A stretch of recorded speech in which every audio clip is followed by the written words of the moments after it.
দৈত্যগুৰু শুক্ৰাচাৰ্যৰ ওচৰলৈ লক্ষী গৈ কৈছে, জানো দৈত্যগুৰু শুক্ৰ হুন্ত মহাজ্ঞানী, তথাপি নেৰন্ত সংগ লোভাবিষ্ট প্ৰাণী। দৈত্যগুৰু শুক্ৰাচাৰ্য এজন জ্ঞানী মানুহ বুলি মই জানো, কিন্তু বৰ লোভিয়াতো পৰে সংসাৰত নাহি মন্দ, জুতি খাইবে নপাইলে লগাইবে নিতে দণ্ড। এনেকুৱা লোভিয়া মানুহক যদি মই স্বামী বৰণ কৰোঁ, অনাগত দিনত জুতিয়ে বুদ্ধিয়ে খুৱাব নোৱাৰিলে এওঁ সদায় মোৰ লগত কাজিয়া কৰিব। এনেকুৱা স্বামী কেতিয়াও স্বামীৰ গ্ৰহণযোগ্য নহয়, মনত ৰাখিব কথাটো। গতিকে কাৰোবাৰ লোভ চুপ বেছি আছে যদি আজিৰ পৰা অলপ অলপ এৰিব আৰু দেই। আমাৰ মানে পৰশুৰামৰ ওচৰলৈ গৈ গৈছে, আচন্ত পৰশুৰাম হুন্ত ধৰ্মমতী, একোৱে প্ৰাণীত টান নাহি মিত্ৰৱতী।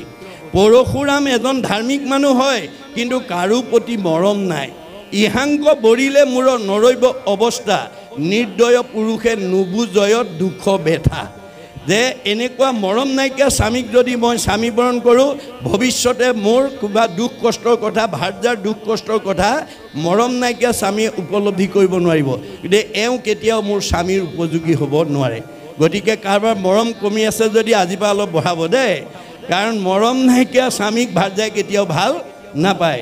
গতিকে ভাৰ্যাৰ প্ৰিয় হ'বলৈ হ'লে স্বামীৰ মৰম থাকিবই লাগিব। এনেধৰণে মানে দুৰ্বাসাক খঙাল কাৰণে নাকচ কৰিছে, আৰু মানে বিধাতা ব্ৰহ্মাক অতি কামুক কাৰণে নাকচ কৰিছে, আৰু ইন্দ্ৰক অতি ভয়াতুৰ কাৰণে নাকচ কৰিছে, চাৰি সিদ্ধক ব্ৰহ্মজ্ঞানী আসক্ত শূন্যৰ কাৰণে নাকচ কৰিছে। বেয়া গুণবিলাক নাকচ কৰি কৰি অৱশেষত মানে বিষ্ণু স্বৰূপ বৰক মাল্য প্ৰদান কৰিছে। এই তথ্য আমাক ভাগৱতে দি আছে।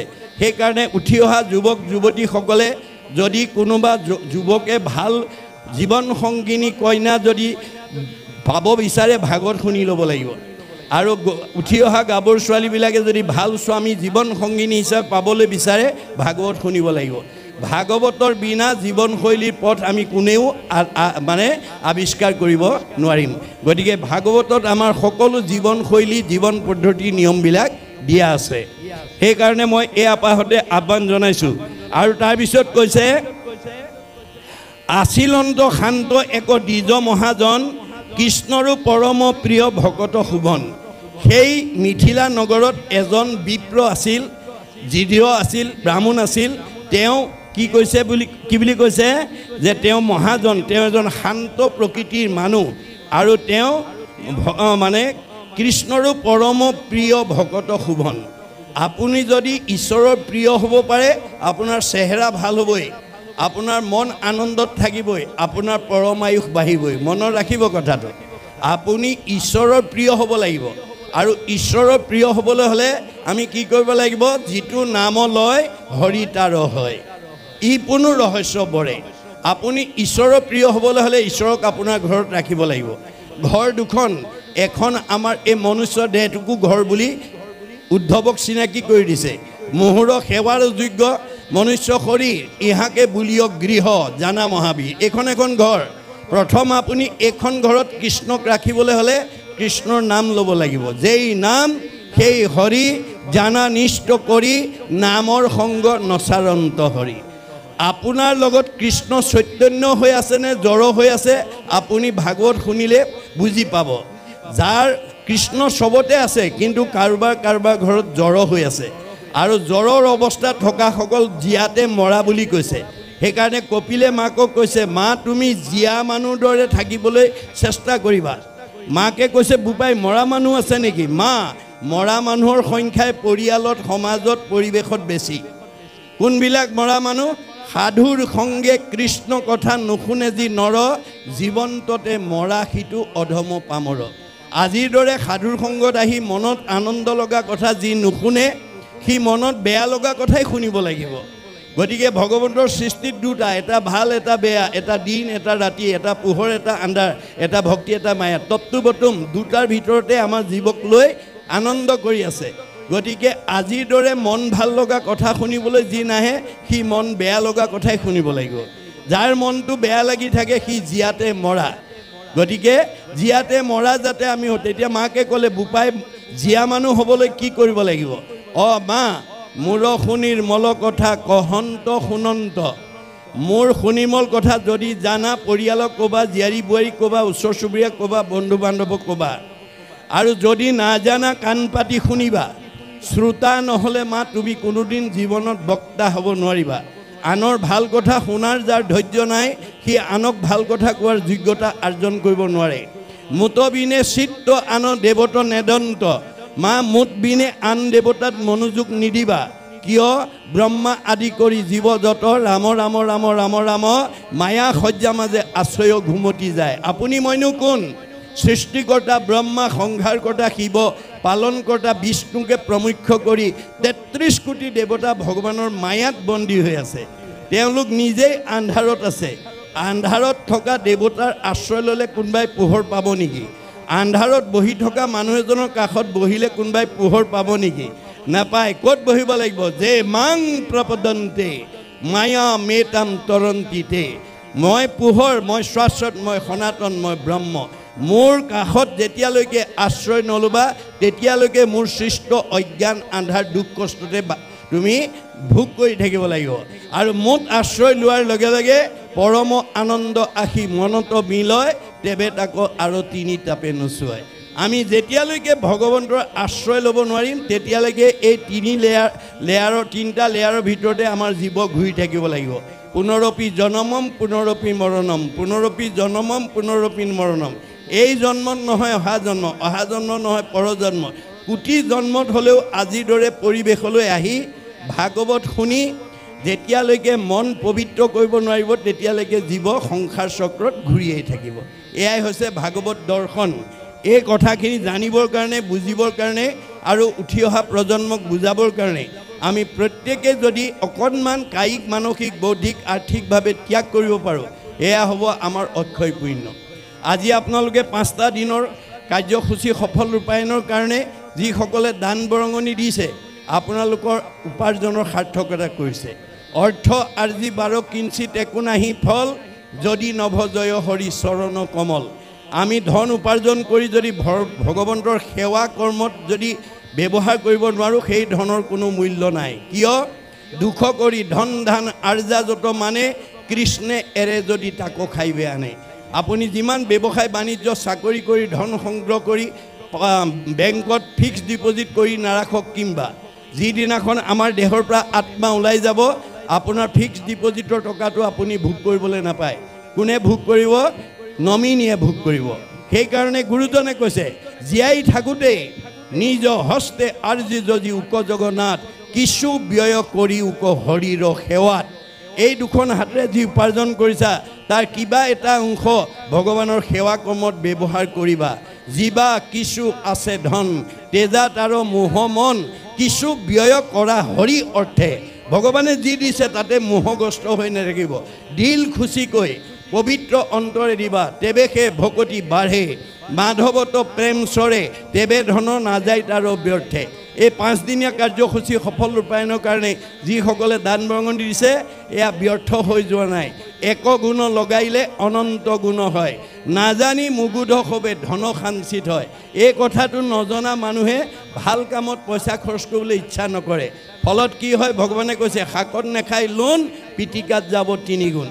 মোৰ কামত যদি কোনোবাই দিবলৈ মানে ইচ্ছা নকৰে, তাৰ বেয়া কামত মই 3 গুণ খৰচ কৰাই দিম। ধন সাঞ্চি যিটো বিষ্ণু বৈষ্ণৱক নেদৈ, গৃহাগত ভৈলে তাক নাই বুলি খেদৈ, মাধৱৰ নাম লৈয়া বৈষ্ণৱ বোলাৱে, হেনয় জনক দণ্ড দিয়ন্ত মাধৱে। মই দিয়া ধন থাকি মোৰ কামত বিচাৰি গ'লে যদি কোনোবাই নিদিয়ে, আদৰণি সমিতিয়েহে জানিব কোনে কোনে ঘূৰাই পঠিয়াইছে। গতিকে তেওঁ বৈষ্ণৱেই হওক বা অবৈষ্ণৱেই হওক, তেওঁক মই দণ্ড দিমেই। কেনেকৈ দিম? নহি চোৰে নাই নহি অগ্নিয়ে দহয়, নহি দণ্ড বন্ধ ভূঞা ৰাজাই লয়। তাৰ ধনটো হয় চোৰ ডকাইত উগ্ৰপন্থীৰ দ্বাৰা লৈ যাম, নহয় আকস্মিক দুৰ্ঘটনা বেমাৰ আজাৰ দি ডাক্তৰে খাব, নহয় কাজিয়া পেচাল লাগি কেছ মামলা লাগি পুলিচে খাব। সিমানতো মই ৰেহাই নিদিওঁ। हाँ धन বুলি পাছে কান্দেৰাও বান্ধি ঘৰে ঘৰে ভিক্ষা মাগে কৃষ্ণ কৃষ্ণ বুলি। গতিকে মোৰ কামত খৰচ নকৰা মানুহজনক মই পৰ জন্মত পিছৰ জন্মত ভিক্ষাৰী কৰি পঠিয়াম। আৰু মোৰ নাম লৈ লৈ ভিক্ষা নুখুজিলে তেওঁ সেই অপৰাধৰ পৰা মুক্ত হ'ব নোৱাৰিব। এতিয়া আপোনালোকে গাড়ীৰে মটৰে ট্ৰেইনত গ'লে দেখিব যি জনগোষ্ঠীৰে ভিক্ষাৰী নহওক ভগৱানৰ নাম লৈ ভিক্ষা খোজে। এয়া ভাগৱত দৰ্শন। গতিকে আমি ভগৱানে দিয়া ধন থাকি যাতে আমি পৰজন্মৰ ভিক্ষাৰী হ'ব লগা নহয়, তাৰ কাৰণে ভাগৱত শুনিবলৈ আহিব লাগিব। আমি কেনেকৈ উপাৰ্জন কৰিব লাগে, কেনেকৈ ভগৱানক পুজিব লাগে, ভাগৱতত কৈছে ন্যায় উপাৰ্জিত বিত্ত শুদ্ধ আতিশয় সেই বিত্তে ভগৱন্তক পুজিবে লাগয়। মানে আমি সৎভাৱে উপাৰ্জন কৰা অৰ্থৰে আমি ঈশ্বৰ সেৱা কৰিব লাগে। অন্যায়ভাৱে আনি পেলাই যদি আমি ভগতত লগাই পেলাই পাপ দূৰৰ কাৰণে বিচাৰে সেইটো নহ'ব বুলি কৈছে। অভক্তৰ দ্ৰব্য মই নলওঁ সকলোৱে যেন শিমলুৰ পুষ্প পৰি থাকে তলে। ভগৱন্তই সেই দ্ৰব্য কেতিয়াও গ্ৰহণ নকৰে। আপুনি ন্যায়কৈ আনিছে নে অন্যায়কৈ আনিছে, আমাৰ হৃদয়তে ভগৱন্ত আছে। সমস্ত ভূতৰে মই আছোঁ হৃদয়ত, চব কথা গম পায়। আমি ভগৱানক ঠগিব নোৱাৰোঁ। গতিকে আমি ভাগৱত শুনি এই বেয়া স্বভাৱবিলাক এৰিব লাগিব। গতিকে আপুনি এগুণ লগালে অনন্ত গুণ দিয়ে, এই তথ্যটো দ্ৰুপদী ক্ষেত্ৰত প্ৰমাণ দেখুৱাই থৈ গৈছে। আপোনালোকে সকলোৱে জানে ভগৱন্তৰ 16,108 গৰাকী ভাৰ্যা, 8 গৰাকী সকলোতকৈ ধুনীয়া, তেওঁলোকক অষ্টমহিষী বুলি কোৱা হয়। কৃষ্ণই বাকী সকলোতকৈ 8 গৰাকীক বেছি মৰম কৰে, বেছি ভাল পায়। কিন্তু এই 8 গৰাকীতকৈ আকৌ দ্ৰুপদীক বেছি ভাল পায়। এই কথাটো 8 গৰাকীয়ে জনাৰ পিছত কৃষ্ণৰ ওপৰত খুব জেদ যে আমি ইমান ধুনীয়া ধুনীয়া 8 গৰাকী থাকোঁতে এওঁ আকৌ দ্ৰুপদীকো ভাল পায়। গতিকে কোনে কি ভাবে ভগৱন্তই জানে। এওঁলোকে মানে মই দ্ৰুপদীক কিয় ভাল পাওঁ, এই কথাটো যদি বাস্তৱ উদাহৰণৰ দ্বাৰা এওঁলোকক যদি দেখুৱাই সংস্কাৰ কৰিব নোৱাৰোঁ, অনাগত দিনত এওঁলোকে মোক এই কথা লৈয়ে জেদ কৰিব, ক্ষোভ কৰিব। গতিকে 8 গৰাকীক সংস্কাৰ কৰি দিয়া উদ্দেশ্যে ভগৱন্তই তৎক্ষণাৎ মানে এটা কৰ্ম আঁচনি যুগুত কৰি অস্ত্ৰ পৰিচালনা কৰি আছে। অস্ত্ৰ আৰু দ্ৰুপদীক আমন্ত্ৰণ কৰিছে। অস্ত্ৰ পৰিচালনা কৰি থাকোঁতে হঠাৎ অস্ত্ৰ লাগি আঙুলি কাটি তেজ ওলালে। কৃষ্ণৰ আঙুলি তেজ ওলোৱা দেখি 8 গৰাকীয়ে ফটা কাপোৰ বিচাৰি ভিতৰ সোমালে। সেই সময়তে দ্ৰুপদী আহি তেওঁৰ সন্মুখত উপস্থিত হ'ল আৰু কৃষ্ণৰ আঙুলি তেজ ওলোৱা দেখি তেওঁ অকণো অপেক্ষা নকৰি পিন্ধি যোৱা শাৰীখনৰ আঁচল এটা ফালি তৎক্ষণাৎ কৃষ্ণৰ আঙুলি বান্ধি তেজ ৰাখি দিলে। 8 গৰাকীয়ে ফটা কাপোৰ লৈ আহি দেখে কৃষ্ণৰ আঙুলি দ্ৰুপদীয়ে বান্ধিলেই, ভালেতো এওঁক ভাল পায়। সেইদিনাহে বুজি পাইছে কিয় ভাল পায়। অৰ্থাৎ কৃষ্ণই দৈহিকভাৱে নহয় ভক্তিত ভাল পায়। গতিকে তেওঁলোক সংস্কাৰ হ'ল, কিন্তু দ্ৰুপদীয়ে এটুকুৰা বস্ত্ৰৰ ধাৰ লাগিল। এটুকুৰা বস্ত্ৰৰ ধাৰ অনন্ত বস্ত্ৰৰূপে পৰিশোধ কৰি দি জগতলৈ নিদৰ্শন এৰি থৈ গৈছে। কোনদিনা? যিদিনা ৰজস চলা অৱস্থাত দুঃশাসনে দ্ৰুপদীক ৰাজসভাত বস্ত্ৰহৰণ কৰিছিল, সেইদিনাখন বস্ত্ৰৰ ধাৰ বস্ত্ৰৰে পৰিশোধ কৰি জগতলৈ নিদৰ্শন এৰি থৈ গৈছে। সেইকাৰণে দাৰ্শনিক পণ্ডিতে কৈছে to be faithful to your land, land will be faithful to you. আপুনি মাটিডৰাক বিশ্বাস কৰি খেতি কৰিবলৈ শিকক। মাটিডৰাই কেতিয়াও আপোনাৰ বিশ্বাস ভংগ নকৰে। আপুনি ভগৱানক বিশ্বাস কৰি কৰ্ম কৰক। ৰাখে হৰি মাৰে কোনে, মাৰে হৰি ৰাখে কোনে, হৰিয়ে নাৰাখিলে জৰিয়ে ৰাখিব নোৱাৰে। এই সুদৃঢ় বিশ্বাস প্ৰহ্লাদৰ দৰে আমি যাতে হৃদয়ত প্ৰতিষ্ঠা কৰি আমি ভগৱানত বিশ্বাস ৰাখি যাতে কৰ্ম কৰি যাওঁ। ভগৱানক বিশ্বাসী কৰ্ম কৰিলে আপুনি ফলৱৰ্তী হ'বই। যত ধৰ্ম কৰ্ম কৰা কৃষ্ণত অৰ্পণ, তেবে অপ্ৰয়াসে সিজিবেক প্ৰয়োজন।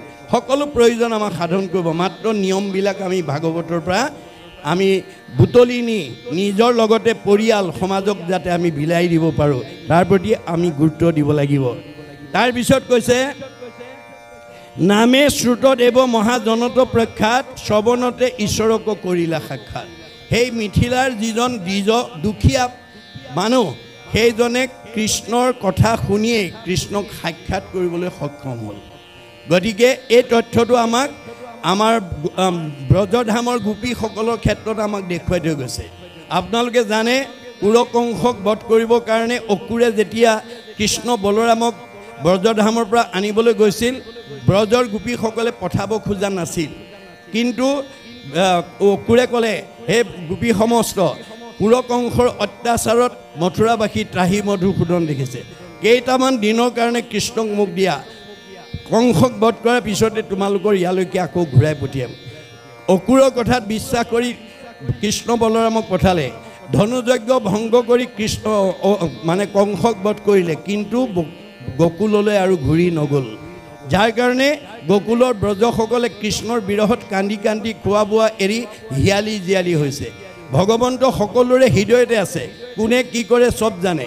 উদ্ধৱক মাতি আনি ক'লে, সখা তুমি অকণমান গকুললৈ গৈ ব্ৰজ গোপীসকলক প্ৰভূত দি থৈ আহা, তেওঁলোকে মোৰ বিৰহত বেদনাগ্ৰস্ত হৈ কান্দি কাটি খোৱা বোৱা এৰিছে, মই যে তেওঁলোকৰ লগতে আছোঁ সেই কথাটো বুজাই থৈ আহা। কৃষ্ণৰ নিৰ্দেশনাত উদ্ধৱ গ'ল। ব্ৰজধামত পোৱাৰ লগে লগে গোপীসকলে বেৰি কৃষ্ণৰ বাৰ্তা লয়, কিয় অহা নাই, কিয় নাহে কিয়, ইত্যাদি ইত্যাদি। তেতিয়া উদ্ধৱে ক'লে, হে গোপীসকল, তোমালোকে যিজন কৃষ্ণৰ কাৰণে ইমান হিয়াকুল ব্যাকুল হৈ আছা, তোমাৰ দেখোন সকলোৰে হৃদয়তে তেওঁ বিদ্যমান হৈ আছে। বোলে কেনেকৈ? যেনেকৈ সকলো কাঠতে অগ্নি সোমাই আছে। উপমা দিছে, সমস্ত কাষ্ঠতে অগ্নি আসন্ত বিআপি অঘৰিখন বিনেতাংক নেদেখে তথাপি।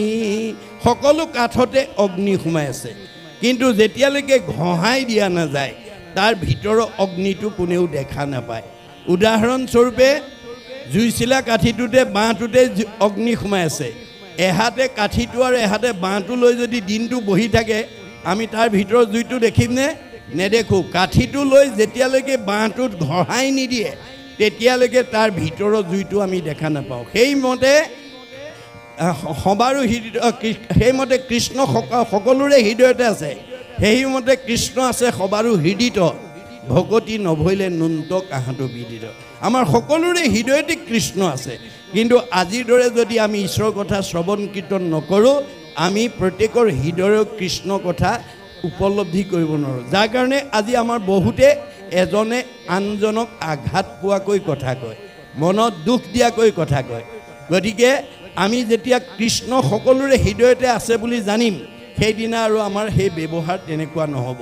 গতিকে আপোনালোকে যদি আজিৰ দৰে শাস্ত্ৰ ভাগৱত শুনিবলৈ আহি শাস্ত্ৰ ভাগৱতৰ কথা যদি আপোনালোকে প্ৰত্যেকে উপলব্ধি কৰি পৰিয়াল সমাজক উপলব্ধি কৰাব পাৰে, তেতিয়াহ'লে ইয়াতেই আমাৰ বৈকুণ্ঠৰ সুখ স্বৰ্গৰ ভোগ হ'ব। আপুনি শত্ৰুৰ পৰা মুক্ত হৈ যাব। আমাৰ ভাগৱতে কৈছে, শাস্ত্ৰ অনুবৰ্তী শত্ৰু নুহি উত্তপন। যি মানুহে শাস্ত্ৰ শুনে আৰু পঢ়ে তাৰ কোনো শত্ৰু থাকিব নোৱাৰে। কিয়? তেওঁ ব্যৱহাৰ কৰিব জানে। আমাৰ ব্যৱহাৰ কৰিব নজনাৰ কাৰণে আজি আমাৰ বহুত সমাজত মানুহ, কোনোবা বিদ্যাৱন্ত, কোনোবা ধনৱন্ত, সম্পদশালী জ্ঞানী হয়, কিন্তু সমাজে বেয়া পায়। কিয়? ব্যৱহাৰ কৰিব নাজানে। আমাৰ ব্যৱহাৰ কেনেকুৱা হ'ব লাগে? ভাগৱতে কৈছে, সমানত মৈত্ৰী উত্তমত শতকাৰ, দৰিদ্ৰত দয়া কৰিবেক বাৰম্বাৰ। আমাৰ আচৰণটো কেনেকুৱা হ'ব লাগে? মোতকৈ বয়সত জ্যেষ্ঠজন, মানে জ্ঞানজ্যেষ্ঠই হওক বা বয়োজ্যেষ্ঠ হওক, তেওঁক মই সন্মান কৰিবলৈ জানিব লাগে। সমানজনক বন্ধু ব্যৱহাৰ কৰিবলৈ জানিব লাগে, আৰু নিজজনক মৰমৰ চকুৰে চাব জানিব লাগিব। এই তিনিটা ব্যৱহাৰ নজনা মানুহ কেতিয়াও সমাজৰ প্ৰিয় হ'ব নোৱাৰে। সমাজে যাক বেয়া পায়, ঈশ্বৰেও তাক বেয়া পায়। গতিকে আমি ঈশ্বৰৰ প্ৰিয় হ'বলৈ হ'লে সমাজৰ আমি প্ৰিয় হ'ব লাগিব। এই কথা আমাক ভাগৱতে দি আছে। আজি আমাৰ এই ব্যৱহাৰৰ কাৰণে আজি আমাৰ সমাজত বিশৃংখল হৈ থাকে, ব্যৱহাৰ কৰিব নজনাৰ কাৰণে। গতিকে আমাৰ ভাগৱতে ব্যৱহাৰ কৰিবলৈ দিছে, আৰু আমাৰ ভাগৱতত নিয়ম বান্ধি দিছে। আমাৰ এই জীৱনটো সুন্দৰভাৱে মানে কোনো বেমাৰ আজাৰ নোহোৱাকৈ সদায় আনন্দত থাকিবৰ কাৰণে আমাক 8টা সদাচাৰ নিয়ম ভাগৱতে বান্ধি দিছে। 8টা সদাচাৰ নিয়ম যি জানিব, বুজিব আৰু পালন কৰিব, তেওঁ আয়ুস বৃদ্ধি কৰিব পাৰিব, তেওঁ শৰীৰ সুস্থ হৈ থাকিব, মন আনন্দ হৈ থাকিব। গতিকে তেওঁ জীৱন মানে প্ৰয়াণৰ পিছত গতি পাব। এই তথ্য আমাক ভাগৱতে দিছে। কি 8 প্ৰকাৰ সদাচাৰ? কায়ৰ সদাচাৰ, বাক্যৰ সদাচাৰ, মনৰ সদাচাৰ, গমন সদাচাৰ, শৌচ সদাচাৰ, অন্ন সদাচাৰ, স্নান সদাচাৰ, শয়ন সদাচাৰ। এই 8 প্ৰকাৰ সদাচাৰ মানি চলাৰ কাৰণে শংকৰ মাধৱৰ দিনত কেইবাজনো আটা পুৰুষে তেওঁলোকৰ ওচৰতে গৈ ভাগৱত ব্যাখ্যা শুনিছিল। গতিকে ভাগৱত ব্যাখ্যা শুনাত তেওঁলোকৰ এটা চাৰিত্ৰিক বৈশিষ্ট্য আছিল। গুৰুতকৈ শিষ্য সিয়ান, খুচৰি খুচৰি লয় জ্ঞান। নজনা কথাবিলাক চব শিকি ল'লে। শিকাওঁতা মাধৱদেৱে 107 বছৰ জীয়াই থাকিলে, শিকাওঁতা শংকৰদেৱ 120 বছৰ জীয়াই থাকিলে, তেওঁলোকৰ পৰা শিক্ষা লোৱা বদলা আটাই 130 বছৰ, ৰাম আটাই 140 বছৰ, মথুৰা দাস আটাই 151 বছৰলৈ আয়ুস বঢ়ালে। গতিকে ভগৱানে দিয়া বয়স 100 বছৰ। আমাৰ প্ৰত্যেককে ভগৱানে 100 বছৰ দিছে। মনুষ্যৰ আয়ুসত বৰিষ সংখ্যাত আমাক প্ৰত্যেককে 100 বছৰ দিছে, কাকো কমাই দিয়া নাই। তৎসত্ত্বেও আজি আমাৰ বহুত উঠি অহা প্ৰজন্ম আমাৰ মাজৰ পৰা 100 বছৰ ভোগ কৰিবলৈ নোপোৱাকৈ আগতীয়াকৈ গুচি গৈছে। কিয়? ভাগৱত তেওঁলোকে নুশুনে, নপঢ়ে, নাজানে, ভাগৱতৰ নিয়ম নাজানে। গতিকে আপুনি যেতিয়ালৈকে ভাগৱতৰ নিয়ম নামানিব তেতিয়ালৈকে ভগৱানে দিয়া 100 বছৰ আমি ভোগ কৰিবলৈ নাপাম। গতিকে সেইকাৰণে আমাক 8 প্ৰকাৰ সদাচাৰ আছে। অৰ্জুনক কৈছে, অৰ্জুন তুমি জীৱশ্ৰেষ্ঠ মানুহ হিচাপে তোমাক মই জন্ম দিছোঁ, তুমি ইন্দ্ৰিয় সংযম কৰিবা আৰু মন সদাচাৰ ৰাখিবা, তেতিয়াহে তোমাৰ জীৱনৰ সাৰ্থকতা হ'ব। অৰ্জুনেতো প্ৰতিবাদ কৰিছে, কি বুলি? হেন শুনি অসন্তোষ কৰন্ত অৰ্জুন, ইন্দ্ৰিয়ক বশ্য কৰি বাক পাৰে কোনো। কাৰ খাদ্য আছে ইন্দ্ৰিয়ক বশ্য কৰিব? মনক নাই, এইটো মোৰ কাৰণে কেতিয়াও গ্ৰহণযোগ্য প্ৰস্তাৱ নহয়। এতিয়া কৃষ্ণই হাঁহি পেলাই ক'লে, কৃষ্ণে বোলে সখী তুমি নকৰিবা ভয়, অভ্যাসতে ইন্দ্ৰি বশ্য আপুনি হয়। ভয় নকৰিবা, তুমি অভ্যাস কৰা। গতিকে আজি আপোনালোকে নিজকে সোধক, অহাৰ পৰা কঠখনত বহি আছে, যোৱাৰ সময়লৈকে বহি থাকিব। অকলে ঘৰত ইমান সময় কঠ এখনত বা চকীখনত অকলে বহি থাকিব পাৰিলেহেঁতেন নে? নোৱাৰে। কোনে বহুৱাইছে আজি, কিয় বহিছে, এই ৰহস্য আমি ভেদ কৰিব লাগিব। আমাৰ বেদত কৈছে স্ব পৰম অনুৰক্তি ঈশ্বৰেই ভক্তি। আজি ইয়াত বহি থকা সকলে ঈশ্বৰৰ কথা জানিবৰ কাৰণে, শুনিবৰ কাৰণে, বুজিবৰ কাৰণে এটা আগ্ৰহ লৈ বহি আছে। এই আগ্ৰহে আমাক 6টা প্ৰমোচন দিব, মনত ৰাখিব। আগ্ৰহ, ৰতি, প্ৰীতি, ভক্তি, শান্তি, 6 নম্বৰত মুক্তি। এই স্তৰলৈকে আমি আগুৱাই যাবই লাগিব, নহ'লে সংসাৰ চক্ৰত ঘূৰি থাকিব লাগিব। গতিকে আমি আগ্ৰহেৰে ঈশ্বৰৰ কথা শুনিলে আপুনি ৰথ হৈ যাব। আপোনাৰ শৰীৰলৈ কোনো দুখ বেদনা আহিব নোৱাৰে। কাৰোবাৰ কঁকাল বিষ আছে যদিও, ভৰি বিষ আছে যদিও আহিব নোৱাৰে। কাৰণ অৰ্জুনক কৈছে, শৰীৰত চাহি শ্ৰেষ্ঠ যত ইন্দ্ৰিগণ, ইন্দ্ৰিয়ত কৰি শ্ৰেষ্ঠ জানিবাহা মন, মনত অধিক বুদ্ধি কহিলোঁ তোমাক, সবাতো অধিক শ্ৰেষ্ঠ আত্মা বুলি যাক, আত্মাত ৰহিলে মন বিষয় উদাস, আপুনি হৈবেক নাশ কাম অভিলাষ। হে অৰ্জুন, তোমাৰ শৰীৰটোতকৈ ইন্দ্ৰিয়বিলাক শ্ৰেষ্ঠ, ইন্দ্ৰিয়বিলাকতকৈ মন শ্ৰেষ্ঠ, মনতকৈ আত্মা শ্ৰেষ্ঠ, আত্মাতকৈ আৰু আত্মাত যেতিয়া তোমাৰ মন অধিষ্ঠিত কৰিব পাৰে, তোমাক আৰু কোনো বিষয়ে দুখে স্পৰ্শ কৰিব নোৱাৰে। গতিকে আজি আপোনালোকৰ 10টা ইন্দ্ৰিয় ভাল আছে কাৰণে আহিলে। 10টা ইন্দ্ৰিয় ভাল থাকিলেও আহিব নোৱাৰে। যদি মনে কয় নাই এতিয়া ৰাতিখন গৈ ভাগৱত শুনিব নোৱাৰোঁ, কষ্ট হ'ব, এইবুলি যদি মনে কয় আহিব নোৱাৰে। মনে আহি গ'ল, অহাৰ পিছতো কিন্তু মন ইমান চঞ্চল যে ভাগৱত আলোচনা হৈ থাকোঁতে অন্য চিন্তা কৰি আছে। ঘৰত এৰি থৈ অহা ল'ৰা ছোৱালীকেইটাৰ কথা, ঘৰত এৰি থৈ অহা এটা ব্যৱসায় কথা, অহাকালিলৈ কিবা কাম বনৰ কথা ইত্যাদি ইত্যাদি। তেতিয়া কিন্তু আমাৰ বুদ্ধিয়ে ক'ব লাগিব, ঐ মন, ৰাতিপুৱা শুই উঠাৰ পৰা গধূলা খোৱালৈকে, জন্মৰ পৰা আজি তাৰিখলৈকে সদায় ধন টকা পইচা, ইন্দ্ৰিয় সুখ বুখ, পৰিয়াল পোহপালনৰ কথা সদায় চিন্তা কৰি আছোঁ। আজি কিমান ভাগ্যৰ মূৰত ভকতৰ সংগত বহি স্বাদত অমৃতময় পৰম আনন্দৰস পান কৰি জন্ম জন্মান্তৰ কাৰণে অক্ষয় পুণ্য অৰ্জন কৰি জীয়াই থাকোঁতে শান্তি আৰু মৰিলে সদগতি পোৱাৰ পথ পাইছোঁ, তই অকণমান ধৈৰ্য ধৰ। এই বুলি মনক ধৈৰ্য ধৰাই বুদ্ধিয়ে আত্মাত নি থ'ব লাগিব। আত্মা ক'ত আছে? উদ্ধৱক যাবৰ সময়ত কৈছে, উদ্ধৱে কৈছে, প্ৰভু তুমি অকলে গুচি গ'লে নহ'ব। দেৱকাৰ্য সাধন কৰি কৃষ্ণ যেতিয়া যাব ওলাইছে, উদ্ধৱে আপত্তি কৰিছে, প্ৰভু তোমাৰ লগত মোৰ 5 বছৰ বয়সৰ পৰাই নিবিড় সম্পৰ্ক, তুমি মোৰ বৰদেউতা পুত্ৰ বসুদেৱৰ ল'ৰা, মই তোমাৰ খুৰাৰ পুতেক দেৱভাগৰ পুত্ৰ, মই উদ্ধৱ। বংশৰ ফালৰ পৰা তুমি মোৰ ককাই ভাই, ভক্তিৰ ফালৰ পৰা তুমি মোৰ আৰাধ্য দেৱ। গতিকে তুমি মোক অকলে এৰি থৈ গ'লে নহ'ব, তুমি মোক লগত লৈ যাব লাগিব, তোমাৰ অবিহনে মোৰ এই জগত অন্ধকাৰময়। এতিয়া কৃষ্ণই হাঁহি পেলাই ক'লে, সখী তুমি ঠিকেই কৈছা, কিন্তু মই যদি তোমাক মোৰ লগত লৈ যাওঁ তেতিয়াহ'লে মই যি লক্ষ্য আৰু উদ্দেশ্য লৈ পৃথিৱীলৈ আহিছিলোঁ সেই লক্ষ্য আৰু উদ্দেশ্য ভ্ৰষ্ট হৈ যাব। কিয়? তুমি আমি দুয়ো গ'লে মিলিব অনৰ্থ, লুপ্ত হৈব জ্ঞান ইটো ভকতিৰ অপথ্য। ভকতক যদি ভগৱন্তই লৈ যায় ভক্তিৰ পথটো বন্ধ হৈ যাব ফলত কি হ'ব অধৰ্মে পিৰিব লোক যাইবে অধুগতি ভকতিক ৰাখি তুমি থাকিও সম্প্ৰতি তুমি